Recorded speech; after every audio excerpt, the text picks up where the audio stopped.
Hey, this is Cato Hawes. It's January the 8th, 2026, and my son Tom and I have been discussing the issue of how grains have changed and how difficult it is to be safe about the grains that you eat.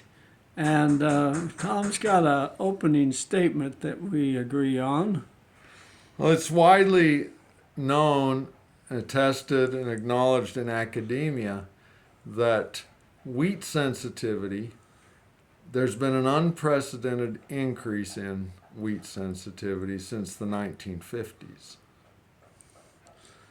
And I know this has been a real problem in my own life back in 1965 when we were married.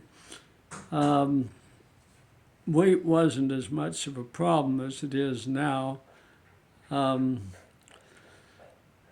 why is that, Tom? Well, first of all, I didn't say this is not controversial. This is not controversial. The idea, the understanding of this increase in the sensitivity.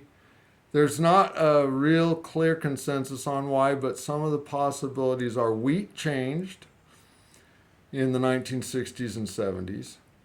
There was a high yield semi dwarf variety that helped feed the world.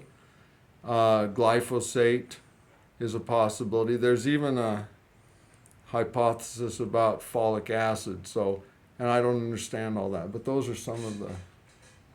Yeah, well, one of the things that's real easy to understand is that in 1953, they introduced a semi dwarf high yield wheat. They hybridized wheat and were very proud of it because it yielded more and you could put more fertilizer on it, you could put more water on it, and it wouldn't grow really, really tall and fall over and be impossible to harvest. It's called semi dwarf high yield wheat, and they're quite proud of it. Yeah. But the problem is, it caused some celiac disease, an increase in celiac disease, and gluten sensitivity. I know my uncle, my mother's brother, he died of celiac disease. And my mother had a real sensitivity to wheat all of her life. And so these are problems that some people have, and possibly more than we know. So what should we do about them, Tom?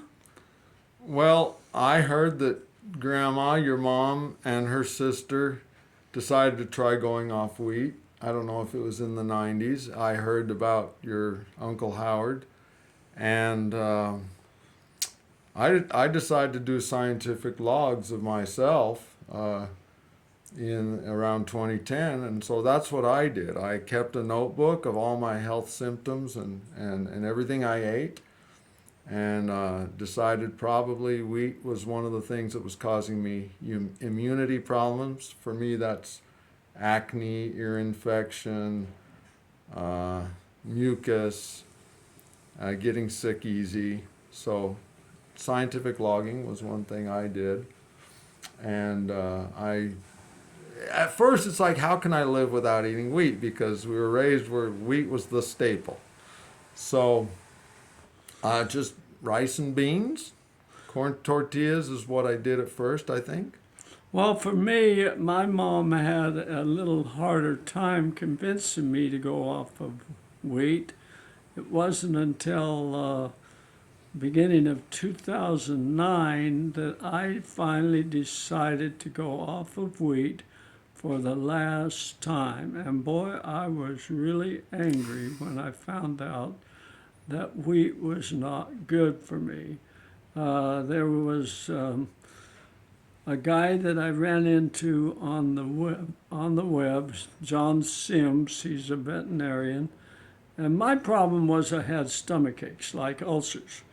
and I didn't know where they were coming from, and I was really, really looking into them, and eventually found out it was wheat. When I stopped eating wheat, I had no more stomach ache, and I found out my mother was right. You should listen to your mother.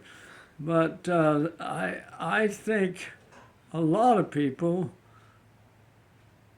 need to check and see. Just eliminate wheat for the diet a little for a month or two and see if funny symptoms clear up.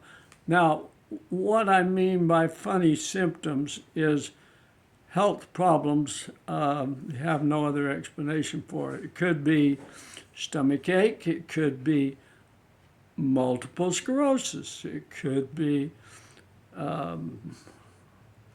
there's just a ton of problems that can be caused by, what do you call them? Wheat sensitivity or toxic lectins. By toxic lectins.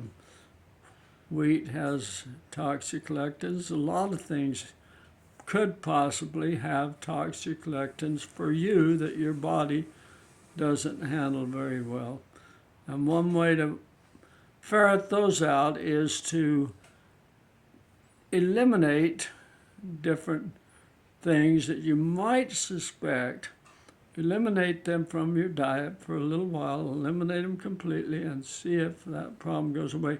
But before we end this video, I want to say these problems are not minor problems that can be caused by toxic lectins. As I mentioned, multiple sclerosis, rheumatoid arthritis. There's a long list of things. You might want to look up a paper I did on toxic lectins in 2009, and just look up Haws, toxic lectins. It'll probably pop up. It's a real good research paper. It's I believe, yeah. There was a Crispin Sullivan. That's it, Crispin Sullivan. He cites Crispin Sullivan. Yeah, and these are lectins, Lectin. Crispin Sullivan was the main person that I was reading that helped me to write that. Mm-hmm. And then there was also John Sims, great man. And, do a little research and you'll be glad you did, I think. Yeah, people might want to know what do we eat. And both of us are like, hey, that's what I eat. This is not. I don't know if you even want to go there. I do want to say, I tend to move really slowly on changes, and so I probably as of 2015 or 2016, 10 years ago. I did this scientific logging in 2010, and as of 2015 and 2016, at that time I was having a pizza once a month with my Duop group, and that was the final, last hurrah of my eating wheat. And every month, 2 days later, I would get acne. So that was when I finally had a regular, repeatable, final witness that, that gluten, it was just white flour, it was once a month, was giving me the immunity problems. Yeah.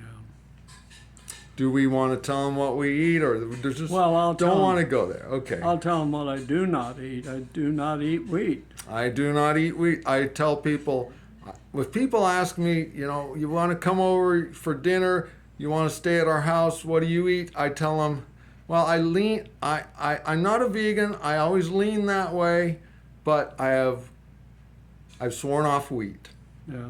I mean, incidentally, I also do not eat dairy, and I'm now a vegan. But the big thing that I really draw the line on is no wheat, no gluten. Mm-hmm. I wish you luck trying to figure out what might be causing your health problems. take good care of yourself and the people you have near you today. Yeah. Have a great day.